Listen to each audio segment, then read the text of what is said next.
we didn't know how big this space was, and we didn't know all the different players. But like every week we're on the phone with a bank that's saying, hey, could we use it for this? Or is this something you can do? We're sitting there like, yes, yes, and yes, right? We've tapped this vein that has been ignored for so long, and there's just so much opportunity. Welcome to the Operate Podcast, where we give you a behind-the-scenes look at company building from the perspective of the builders themselves. This is how we operate. Welcome to the Operate Podcast. I'm Kerry Ransom. Today's episode is sponsored by BankTech Ventures, the first strategic investment fund designed by the community banking industry for community bank innovation and investment. BankTech identifies leading products and technologies for community banks and then works with the founders of those companies and their teams to maximize the impact for both community banks and their businesses. If you're a bank looking to innovate and invest in the future, or a founder who wants to work with community banks, reach out to BankTech Ventures at banktechventures.com. Well, Nathan Baumeister is my guest today. I have to say, I've really enjoyed getting to know him over the last year. He's currently the CEO of a company called ZSuite. He's also one of the co-founders, and they have a really compelling founding story, partly because of how relevant it is to community banks and banking technology. He's been in the bank technology industry now for over 15 years. So we'll also talk about that and how it's evolved and continues to change. He's both an entrepreneur and also just a natural leader. And I always enjoy our conversations. Nathan, thanks for joining today. Oh, couldn't be more excited, Kerry. Thank you for having me. Absolutely. So I just talked briefly about the founding of ZSuite. Just to sort of lay it out, it started really within a bank itself. So let's talk about that story and please share it with us. Yeah, absolutely. So a community bank out in Massachusetts, suburb of Boston, Arlington, have some very, very forward-thinking leaders. It's a family-owned bank or majority family-owned bank. Sushil Tuli is the founder and CEO, and his son, Jay Tuli, is the president. And they had identified some opportunities in the bank in a way to grow strategically. It was with property managers. They had a lot of their loans, but didn't have a lot of their deposits. So they wanted to get their deposits. And as they were looking at that possibility, they're like, well, what can I do to differentiate myself? What can I do to stand out in the crowd to be able to get them to actually move their operating accounts to their bank? And so they had this real simple idea. This was back in 2015. A lot of their landlords, they went and talked to their landlords, were still collecting rent with checks, walking door to door, just picking them up.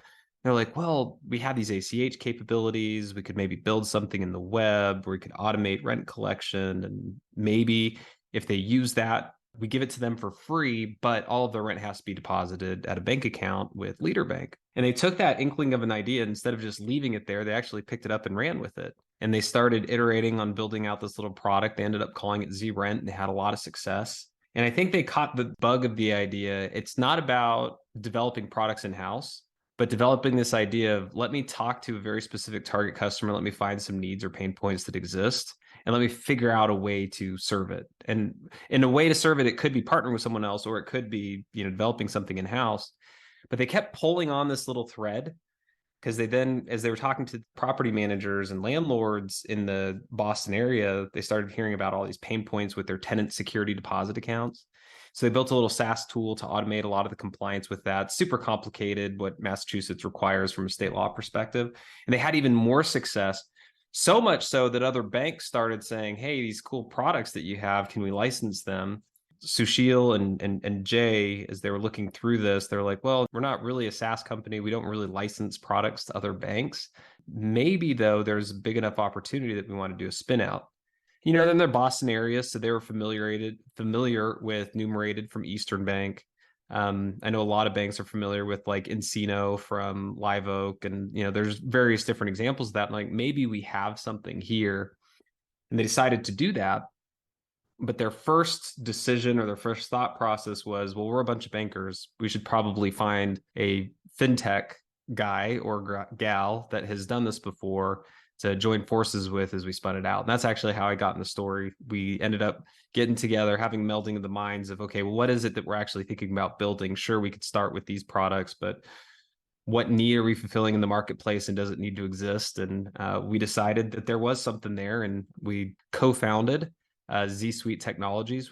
We spun out completely from the bank, so we are not a child company or a subsidiary of Leader Bank, but obviously Leader Bank is still a user of our products and have a great relationship with them. And Jay is my co-founder and chairman of our board. Great story. Let's go a little bit more into that because I think it's just so instructive. You shared some of the other examples, that especially, with bankers, that idea of control, hey, we started this, it's ours, let's keep it as a part of the bank versus going and finding someone like you that can look at it at least somewhat objectively and say, okay, this worked for your bank and your customers, but is this really a broad need in the marketplace? What was it about this group that you felt like, hey, they understand that if they really want to see this thing fly, they're going to have to let go a little bit? Because that's I just have seen too often that not be a very easy conversation.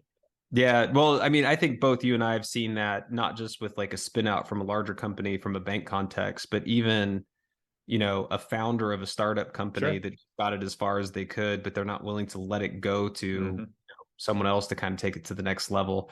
So this idea of control and being willing to give up control is something that I have seen and worked with multiple times. So you better believe there's a lot of aspects of the conversation when I was first talking with Jay about this to dig into where are they in regards to really letting go control to allow it to flourish versus really keeping on a very strong hold on it. The biggest overt decision that they had made prior to me even talking with them, that if they hadn't made this decision, I probably would have been pretty hesitant to do it, was to spin it out from the bank and not be a subsidiary from the bank. If you're trying to build a SaaS technology company and you're trying to do it within the confines of the bank, you have to realize that both the primary reason a bank exists is not for this. The executive team as well as the board are not set up to run software companies. Just it's a completely different organization, different metrics, different personnel that you need. And then you go all the way down to the shareholders. Shareholders to a bank are not investing in startup companies. The risk that you have to take, the way that you do capital allocation is just all completely different. One's not better than the other, it's just a different profile. And so the fact that they had recognized all those things and made the decision that in order for this to work, it starts with a spin out, really showed me that they were ready for that. And they were serious. There was other things that I looked for and talked through, but honestly, that was the biggest one from an overt perspective that said yes. Just to share a little bit of story on that, when we were part of the bank, so prior to spinning out, and they had those two products for property managers for the rent collection and security deposit management, they had a lot of success in acquiring new clients and everything. I think overall, the total amount of deposits that the users of our systems had at the bank on our platform was about 20 million. And then across the bank, it was, close to 100 million. I think it was, about 90 million or whatnot. But that was outside of our product, right? That was their, if they had CDs or money markets or operating accounts. Within 3 years from spinning out, where we then took those initial products and then started finding the other opportunities in the marketplace and expanding our services, they now have hundreds of millions of dollars on our platforms, right? And so letting go to allow greater expansion allowed us to find other business use cases that they weren't working through or thinking about. But once they let it go, and with their input, but with the input from our other banking clients and stuff like that, we built something much bigger that have allowed them to exponentially grow off of the successes they had when it was just in-house. Great story. So it's been super fun since we've gotten to know each other, watching this company, evolve and grow. At what point, when you got involved, did you feel like you had that epiphany of like, oh, we're really onto something? As a startup CEO, I think all of us fundamentally believe we can build something big. Yeah, absolutely. Even if we have no reason to believe that. You kind of have to, right? That's why we do it. Yeah. We have to be a little crazy. I mean, quite honestly, That's right. that's kind of built into our DNA, I think, a little bit. So when I first talked to Jay over at Leader Bank and I looked at the products that they had, I looked at it as a business of, okay, they built some property management technology tools that are going to be distributed through banks. That's kind of the way I was thinking about that. I was like, I don't know how big that can get. Like, I'm sure there's a market for it, but I don't know how big of a market there is. But what Jay and I talked about, where I got excited, was that the next phase of building out digital tools for banks is to not build general purpose commercial tools, but more niche focused or vertical focused tools. And we're like, hey, so we start with property managers, but where else can we go? What other vertical based tools? And I got excited about that. But I mean, just to be honest, I was still in theory, right? Mm-hmm. So the big aha moment wasn't there. And also, it scared me a little bit because I was worried that every time I opened up a vertical, I was going to have to build and manage a new technology stack, which you and I both know as a startup company, to allocate capital in a way to manage and build multiple different technology stacks is basically impossible. I mean, it's that whole thing of, as I always say, like the moment you start writing code, you're accruing technical debt. Yeah. And, there's sort of the planned and unplanned, but it's all debt. It's all going to happen. Day, and you're going to have to manage it.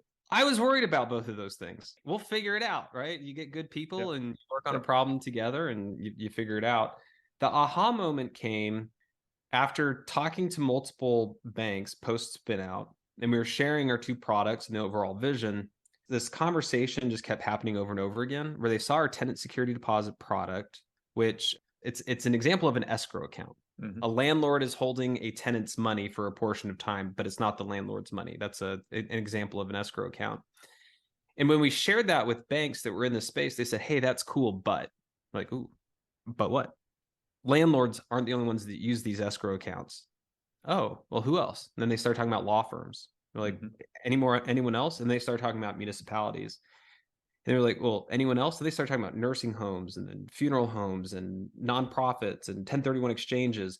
And what was interesting is so many of the verticals they mentioned were actually in like my initial investor deck when we were raising money, saying we're going to start with property manager and then we're probably going to look for law firms and municipalities. And the big aha moment was twofold. One, when we kept hearing the same thing over and over again, whether it was $1 billion bank or $100 billion bank, we were hearing the same thing. Not a lot of good services, a lot of manual work, but a lot of really good deposits in this space. That was one thing.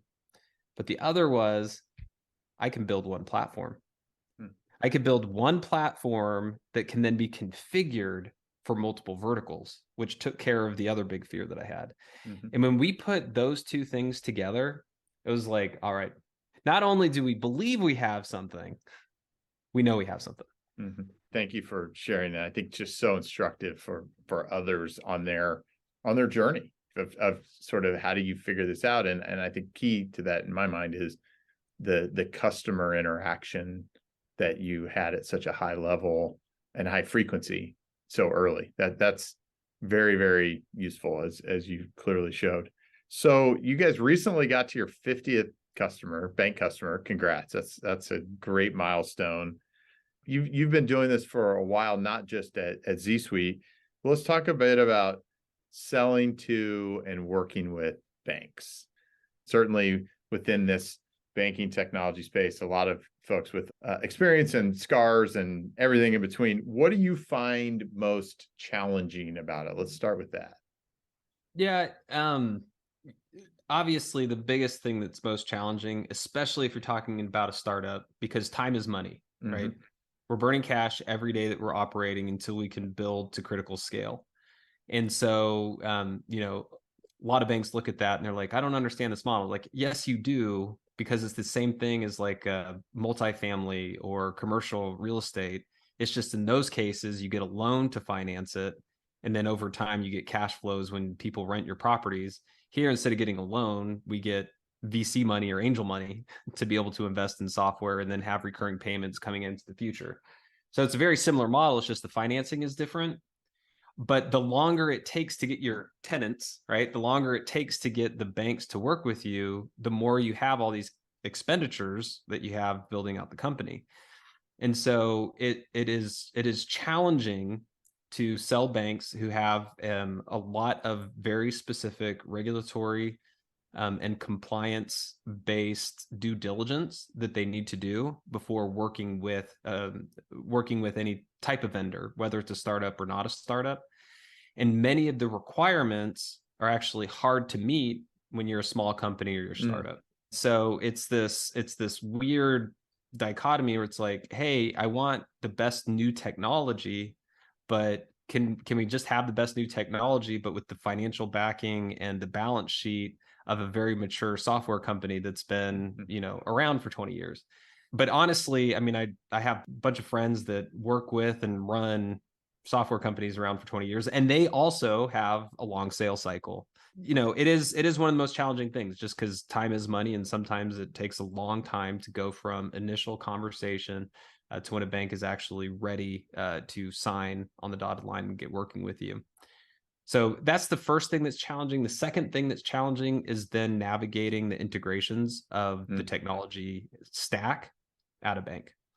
That is a big issue in our industry, one that everyone's aware of. And I think there's a lot of great people that are working on doing that, all the way from the largest companies that have been here for decades and decades to newer companies. But that still continues to be an issue, is just, okay, how do we actually integrate the different technology stacks? And every single bank has different ways to do that or not to do that. And unfortunately, a lot of those integration options are still based off of more outdated technology than more of the modern stuff. And so it just takes a little bit of, harder work and prioritization and trying to figure out how to make that happen. Let's flip to the other side. What do you find most fulfilling about working with banks? Yeah.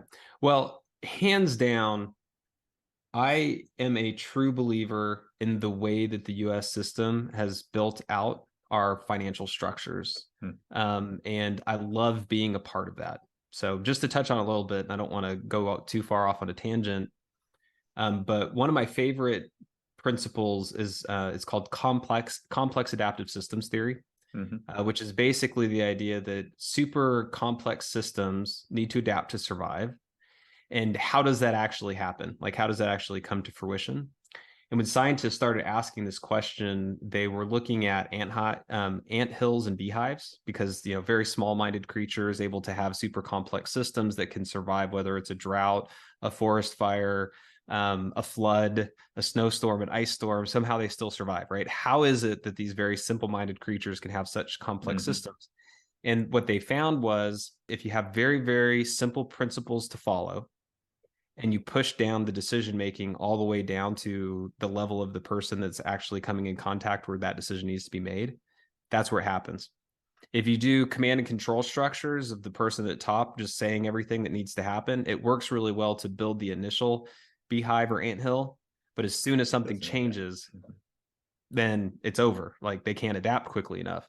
So when I look at our financial system in the US, we basically have 3 tiers of financial institutions. You have nationwide and worldwide banks, you have your regional banks, and then you have your community banks, as well as credit unions, right? And there's different levels, and there's different decisions that they can make at those different levels. When you have a command and control structure of like a national wide bank trying to make decisions at a very local level, you're probably not going to get the best decision making. But if you get a community bank to try and make a decision on lending or financing at a national level, they're going to get swallowed up, right? One, they're not going to have the capital, but two, they're not going to have the expertise and the scope to be able to make those decisions. So the fact that we have this really broad array of financial services deciding how to allocate capital in an efficient and effective way, I love that we have all of those 3 different systems. And the fact that I can be a part in supporting that and keeping that alive and well just makes me very excited to do that. And so a lot of the people that have then decided to dedicate their lives to banking and to financial services in these different ways for these different communities, they're just great people that really do care about building out the communities that they're interacting with, and oftentimes are super engaged at the different levels that they find themselves working in. And I just find that amazingly fulfilling.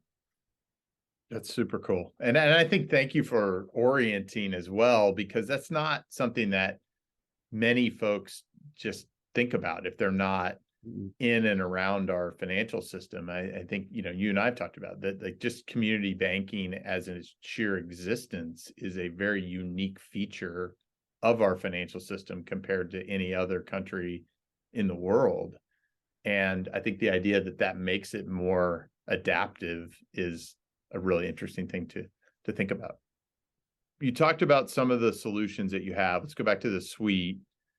Banks right now are very interested in deposits. You talked about sort of the initial inception within Leader that they wanted to try to get the deposit accounts from the property managers. Let's talk specifically. You're talking to a bank. They're trying to get more deposits and obviously keeping those deposits as well. What is the value prop today to a bank when you think about, okay, here's how we're going to help you within the community you serve? Yeah, absolutely. So you hit the nail on the head. I mean, the main value prop that we bring to a financial institution is we can help drive commercial deposits. From there, we hope from those commercial deposits that our banks can then expand the relationships to, other services on the lending side, as well as any other non-interest income generators or whatnot. But that's the main value prop. Now, when you're trying to build out deposits, there's like big chunks of things that you can do for deposits. You can go after a whole bunch of consumers, which there's a lot of them, but it also costs a lot to get their attention. They also have pretty specific demands on what they want from a digital ecosystem that you may or may not be able to fulfill. Then you have kind of like and that could be on the retail or commercial side, their operating accounts on the commercial side, but it's trying to get that root relationship where you have a lot of transactions, you can get some deposits. So that's one side. The other side is you have, the best way that I could say that would be you have their investment accounts. So they have excess deposits. They need to sit there for whatever reason. They don't want to put it in mutual funds. They want to put it in the stock market. They want to put it in a bank and have it sit there and earn some interest rates. Those typically aren't the least expensive deposits, to say the least. And they aren't necessarily sticky, right? Because the main reason they're putting the money there is to generate a return. The third group are specialty deposits, and this is typically on the commercial side. These are deposits they have specific needs in order to fulfill them, and that's where we fit in. So we can help banks grow commercial deposits. Our specific areas in the specialty deposit area, and if you dive a little bit deeper, what our platform does is there's trillions of dollars in the U.S. economy that are sitting in escrow accounts, trust accounts, sub accounts, FBO accounts. There's a lot of different words for it, but there are these deposits that have a bunch of hair on them. Sometimes we call them three-party accounts because you have the bank that's involved, you have the person that's managing the money, and then you have the beneficiary or that third person whose money it actually is. And historically, there's very, very few banks that have gone after these deposits. And the reason has become extremely clear as we've dove into this, which is costs a lot of money, not typically on the interest rate side, but on the operational side. So we're talking to one bank, they have about 15 clients that they went out and got to manage these types of deposits. Those 15 clients have like $200 million in deposits. Cool. That's awesome. That's a good chunk from very few clients. That's exactly what you're looking for.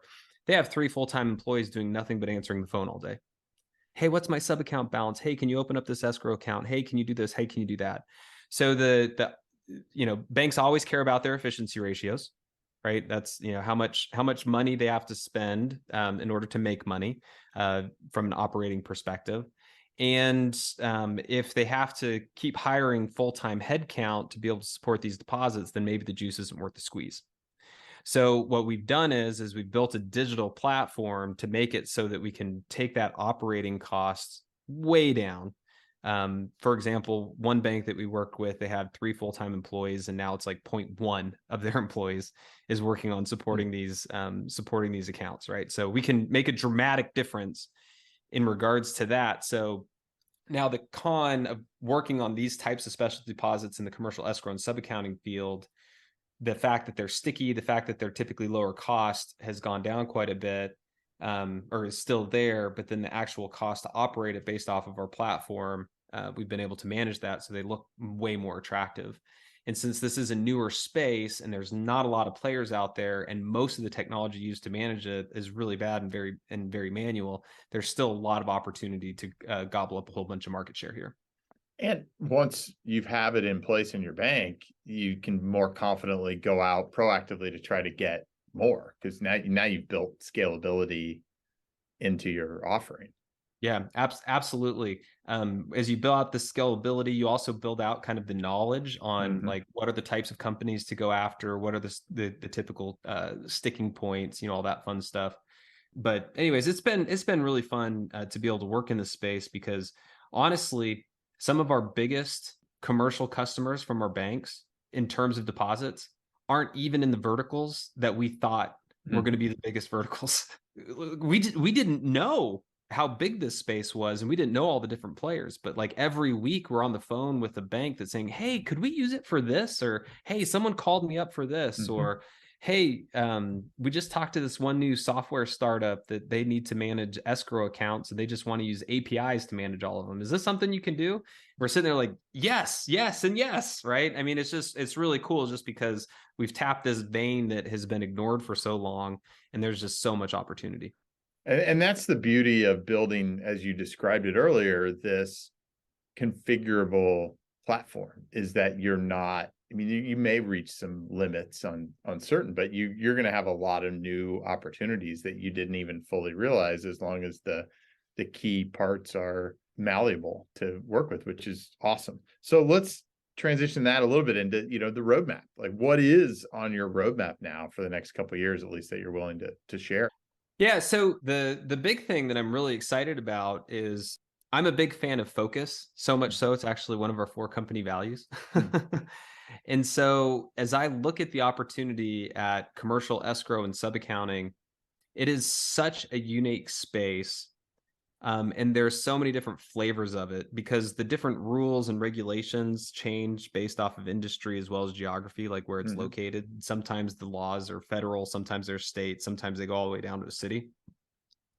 But there's a lot that we can do to develop to be able to continue to make sure that we automate more and more of these manual processes. So really, as I look at the next 3 to 5 years, there is so much that we can dive into to continue to make this world better and build up kind of that competitive advantage for the banks that we're partnered with, that no other software company will be able to touch, is really where we're excited about and working on there. So the big things in that regard is it's all about automation. It's all about taking as many like manual tasks off of the plates of both the banks as well as their commercial customers. And every time we can do that, just adds more and more and more value and makes it more efficient for all parties that are involved. So there's a lot that we're focused in that regard. We like to tell a lot of people there's a bunch of fintech companies out there that are worried about how to move a dollar. And there's very few that are focused on how to store a dollar. So we're very, very focused on how to store a dollar, specifically in complex situations that could run into different rules and have multiple parties and stuff like that. And then as far as moving the dollar, it's who are you using and how can we integrate with them, so that we don't have to get into that business, because there's plenty of people already doing that. So that's really where we're focused on. So that means, what does that mean? That means a lot of rules-based engines. That means a lot of research into all these different types of escrow accounts and all the legal requirements for it. That means a lot of integration, because the more systems we're integrated with, the less any humans would have to touch it anywhere we go. That's kind of where our roadmap is looking for the next 3 to 5 years. I appreciate it. I mean, both the focus and the clarity that you have is really exciting. Just because that will help guide you. You're not going to go chase a bunch of shiny objects that sometimes are worth it, but I think in your business, it's very clear, and I appreciate that. One of the things you were part of, you went through the ICBA Think Tech Accelerator. Wanted to get a couple perspectives from you on that. Number one, I mean, that obviously got you in front of a lot of banks. So I'm sure from a acceleration business development standpoint, probably was pretty productive. But curious both, what value did you feel like you got from that program? And then to founders in general, as you think about accelerators, what advice would you have? Well, first off, I'd say I'm pretty jaded on what accelerators can bring into the ecosystem. Sure. And when I first heard about the Think Tech Accelerator, I was pretty skeptical. Mhm. And I have to tell you, not warranted in any way, shape, or form. Mm. After we went through the program, I was like, this is the best thing that I've ever done from a startup context. And I'll tell you the key value point that we got. We were right in the spot of moving from those first two products that we had coming out of Leader and our new product, which we call escrow, which is the broader commercial escrow and sub-accounting system. And there are so many things that you learn as a startup by having sales conversations. You learn how to position the product. You learn which types of banks or that are going to be interested or not interested. You're going to learn on what types of questions to ask to be able to uncover those. You're going to find out who is it that you need to talk to within the bank. You're going to find out what type of pricing structures are going to fly, what type aren't going to fly. And really the only way to get all of that information and that data is at bats. Mm-hmm. That's the only way to do it. You can read all the market research reports that you want, but that's not going to get you what you need if you're a startup company, especially if you're more kind of in the blue ocean space instead of in the red ocean space, to, reference that old Harvard Business Review article. And so when you're selling to banks, to have those types of conversations. So we talked to over 100 banks. In that program. Those in the program. Yeah. Yes. In like a 3-month period. Mm-hmm. I mean, to have 100 different bank conversations at the executive level would probably take 2 years, and I don't even know how many millions of dollars, because you have to have the people to make the contacts. You then have to actually get the meetings scheduled. You have to get a reason why they want to talk to you. Oftentimes you have to work through multiple levels in the organization before you can get to the executive team. And then the conversation itself of, okay, well, I now have a meeting scheduled to go through the process of actually negotiating a deal, can take anywhere between 4 months to a couple of years. And so to have all of that condensed in a 3-month period, to be able to get 100 at bats to practice all those things and learn all of those things, just accelerated our learning so much that, I mean, it was awesome. It was hands down the best decision that we've made as a startup to accelerate our business, which what I tell anyone when I tell them about the Think Tech, I'm like, no, it's like actually a real accelerator in the very name of what it is, that's going to help with your most critical problem as a startup.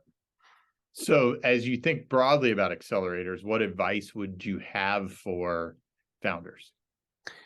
If I think broadly about accelerators and founders, is you really have to understand what stage you are as a startup. And then you need to figure out when you're working with an accelerator, what they're going to be able to help you with.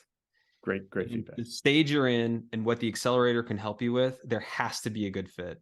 If there's not a good fit, it will be a complete waste of your time. So as an example, if you just have an idea that you're thinking about developing and you're trying to figure out if you could have like product market fit, and if you want to develop something, the Think Tech Accelerator is not for you, because that's not what the stage is about. However, there are accelerators that help you go through that discovery process. Those are the accelerators that you're going to want to focus on. But if you're already in product market fit and you're trying to get into the community banking space specifically, and you already have kind of that product and you're trying to figure out how to go to market, this is the perfect, it's the perfect accelerator for you. So it's just having that fit, I think, is the most important piece. Great insight. Thank you. Let's turn a little bit to talking about you. Oh, no. I think a lot of that has come out in the beginning of this conversation, but I thought, I'm always just amazed at people who are capable of being a Division I competitive college athlete while going to college, and you were one of those. How was that experience for you? So I've always done athletics. I love sports. So I was at the University of Texas at Austin. The two sports that I did there, they actually weren't Division I, they were club, but they happen to be two sports that don't really have a lot of Division I representation in most other sports. So I played rugby for a year, which I absolutely loved, which was great. But then I actually joined the gymnastics team, and while on the gymnastics team, we were able to win nationals, which was that's awesome. which was awesome. But personally, I am a big believer that there are certain realms in your life that always need to be represented. Physical activity and competition is one of those realms that I think needs to be represented. So I've always integrated that as part of my life. And so education, profession, family, spirituality, physicality, and creative expression are kind of things that I always try to integrate. And so, I did that during college, and I still do that to this day. What can I say? I like walking on my hands and flipping, and it was great to be able to do that in college. There you go. And compete. Yeah, that's awesome. Well, I will say I have a little bit of issue because I saw that you finished your undergrad in under 3 years, right? I was trying to figure out, how do I stay a little bit longer? And so why would you leave college, especially University of Texas, so soon? Yeah, it's actually kind of a funny story. So in totality, I was in college for 2.5 years. But I didn't have a very typical college experience. So I did a year of college, and then I actually took 2 years off, and I lived in South America in Paraguay. That's a great story. We just don't have time today to go too deep into that, but yeah. So I mean, that was a blast. But then I came back, and I felt like I was like 2 years behind all my peers, and so I was ready to kind of get life started. So I went on the fast track. I pushed the envelope on how many hours I could take in any given time.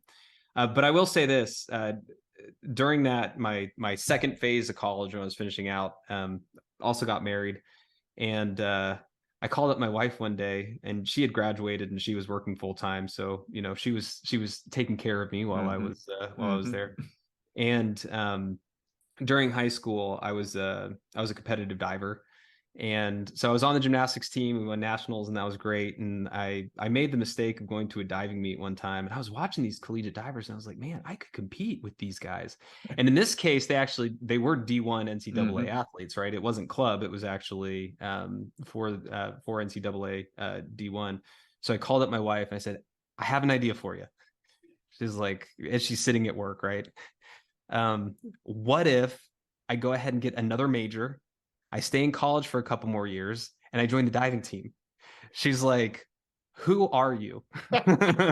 And what have you done with my husband? I was like, look, no, just hear me out. Wouldn't you want to be married to a D1 NCAA athlete? She's like, no, you want to know what I'm be married to? College graduate. So, anyways, my plans to extend my college career were quickly dashed. Okay, all right. Well, at least you tried. Now I feel better that I'm not alone. You went into banking technology, on your own, right? You didn't. So tell me, like, what led you there? Yeah, complete just circumstances, luck. Who knows? I always knew I wanted to do startup companies. That's what I studied in undergrad, and end up, what I focused on for my graduate work as well. But the first industry that I got into was fitness. So it was different types of weight loss equipment specifically, as well as some gyms and stuff like that. Made an infomercial or two, which was fun. But I realized I have a passion for health and fitness, but not for a profession. And I didn't like that industry. So I basically kind of threw that out the window and said, well, let me find a new industry. And through a UT alum job board, found out about this startup company in Austin, Texas, which is where I wanted to be, called BankView, that worked with community banks, credit unions.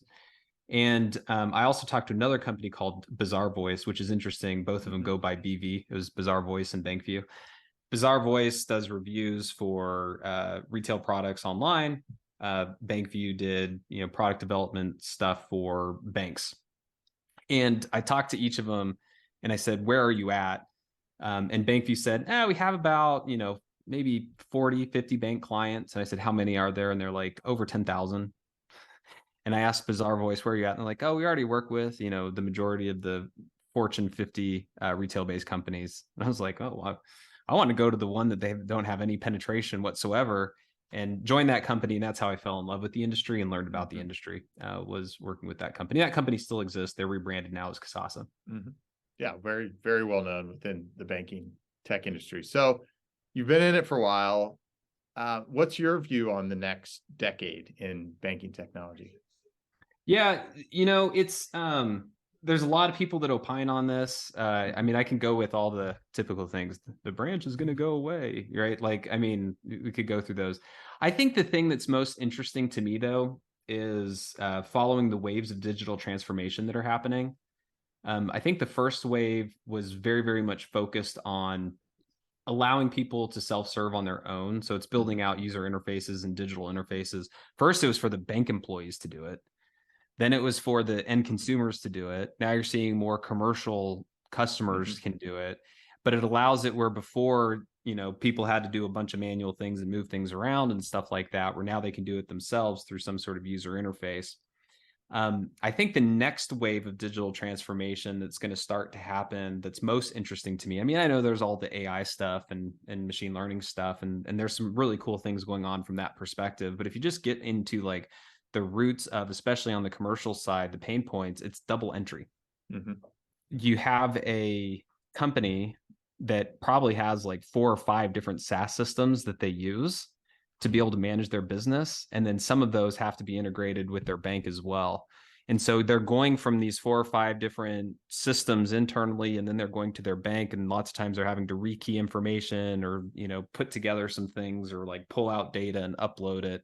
And I think actually creating the systems where you have single entry, that then that data can be federated out for all the different systems to take action on that, is really the most exciting stuff that's going to be going on with digital transformation for quite the next little bit. And then if you add on some of the artificial intelligence and machine learning ideas to that, then the idea is what are the decisions that can be codified because it's so repeatable instead of individuals making those decisions, which kind of falls under that same category. Right? Like if you have a human sitting there and they just say, if this, then that, if that, then this, and there's just maybe like 5 different decision points and actually can be coded out. So you have single entry that goes across all the systems, but then are some of those entries ones that could be automated completely because you could understand the rules deeply enough that you don't need a human to make those decisions. And I think when you put those together, from my perspective, I think that's going to be some of the most exciting stuff that's going to be coming.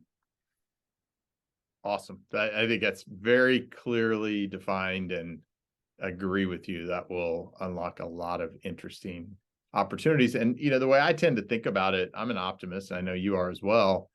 Those are the things that will allow humans to be more human. I mean, Exactly. most of us don't want to do that rote, routine, repeatable activity. Let's let the computers do it for sure. Then we can spend more of our time on creative expression, as you talked about. So last couple of questions. I know I could sit here for hours and talk because I always enjoy our conversations. How do you keep yourself sharp as a technology entrepreneur and as a leader? Yeah, that's a great question. Are we supposed to do that? Just kidding. I don't know. I'm a big fan of 7 Habits of Highly Effective People, and obviously that always makes me think of sharpening the saw, as Stephen Covey put that. It is a real challenge because it's so easy to get sucked into running the business that you forget that you're supposed to be, feeding your own soul in regards to getting better. So I definitely can't say I have any special tricks other than no matter what I'm doing, I need to make sure that I am in front of my team members and I'm in front of my prospects and I'm in front of my clients, because they will always push me. And when I put myself out there, it's very easy for me to find, oh man, I didn't do so good on this, or I didn't know how to answer this question, or I didn't know enough about that. So that becomes a drive of curiosity for me to continue to improve because I can see that I can do better.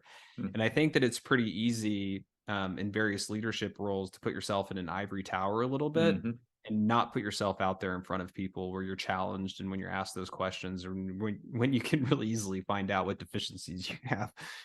So that's one way. Another one is I read and listen to things broadly, and I think that is really important. So whether it be through audiobooks, podcasts, reading different articles, all those types of things, just always making sure that I have something. Like right now on my desk, I have I have 4 books that I'm working for, all for different purposes.